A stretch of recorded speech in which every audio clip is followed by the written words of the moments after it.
สวัสดีครับพวกก็ช่อง AA อีกแล้วนะครับนะวันนี้นะครับมารีวิวไอเทมนะครับไอเทมหนึ่งที่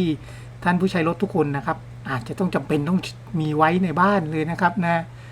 คืองานเล็กงานน้อยนะครับเผื่อเป็นรอยนิดๆหน่อยๆนะหรือเอามาประยุกต์ขัดไฟก็ได้ครับนะเงางามเช่นกันนะครับเรามีขั้นตอนวิธีการขัดดังนี้นะครับ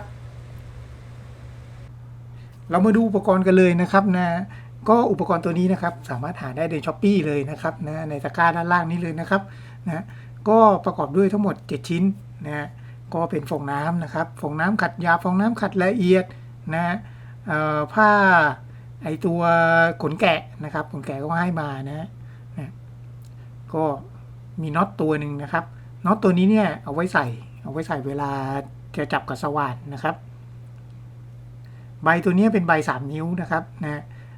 ก็เหมาะสมสำหรับงานขัดงานเล็กๆขัดงานไฟอะไรพวกนี้นะครับนะถ้างานที่ขัดสีขัดใยก็แล้วแต่ขนาดนะครับต้องขนาดเพิ่มขึ้นไปเรื่อยๆอาจจะเป็น4นิ้ว6นิ้ว8นิ้วแล้วแต่นะครับนะอันนี้นะครับจับกับสว่านนะแต่ว่าผมแนะนำเลยนะครับสว่านให้รอบมันเร็วๆนิดนึงนะครับนะและอีกตัวหนึ่งนะครับนะที่ต้องใช้เลยนะครับนะนั่นก็คือน้ำยาขัดหยาบ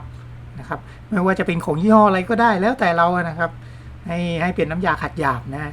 มันมีน้ำยานี่มันมีหลายตัวนะครับมีตัวขัดหยาบขัดละเอียดขัดกลางนะครับนะถ้าเป็นทั่วไปพวกเช่นดิงโก้อะไรพวกนี้ก็จะไอที่ขายทั่วๆไปเป็นขวดนะครับอันนั้นเป็นขัดกลางนะครับอันนี้เป็นขัดหยาบนะขัดหยาบเนื้อมันจะค่อนข้างหยาบนิดนึงนะครับมันจะเป็นเกล็ดๆนิดๆนะ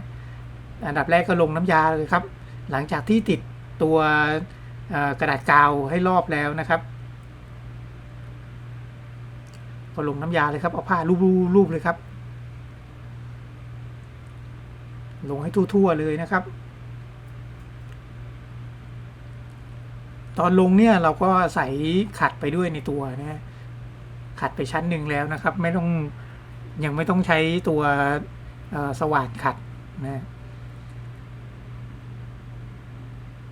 ขัดเอาคราบสกปรกออกก่อนนะครับจากนั้นนะครับใช้สว่านนะสว่านติดจานขัดนี่แหละครับก็ค่อยปัดไปนะครับ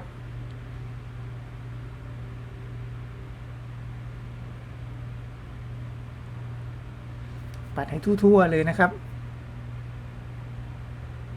ทำอย่างนี้สัก2-3รอบนะครับนะให้มันสะอาดวับเลยนะครับพอเสร็จแล้วเนี่ยน้ำยาขัดละเอียดครับตัวนี้เป็นของ 3M นะครับก็ลงน้ำยาขัดละเอียดอีกครั้งหนึ่งเพื่อชักเงามันนะครับน้ำยาขัดละเอียดนี่ทำหน้าที่เคลือบเงา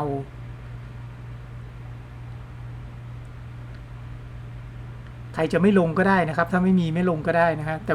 มันจะไม่แบบเงาวับนะครับก็ลงเหมือนเดิมเลยครับนะลงรูปนะครับจากนั้นนะครับเอาใบขัดติดขนแกะนะฮะแล้วก็อันนี้ต้องอาศัยรอบเร็วนิดนึงนะครับก็เหมือนที่ผมบอกนะครับต้องใช้สว่านไฟฟ้า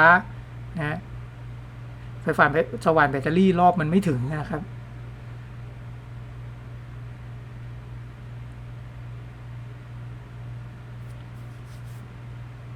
ก็ลงอย่างนี้สัก2 รอบครับ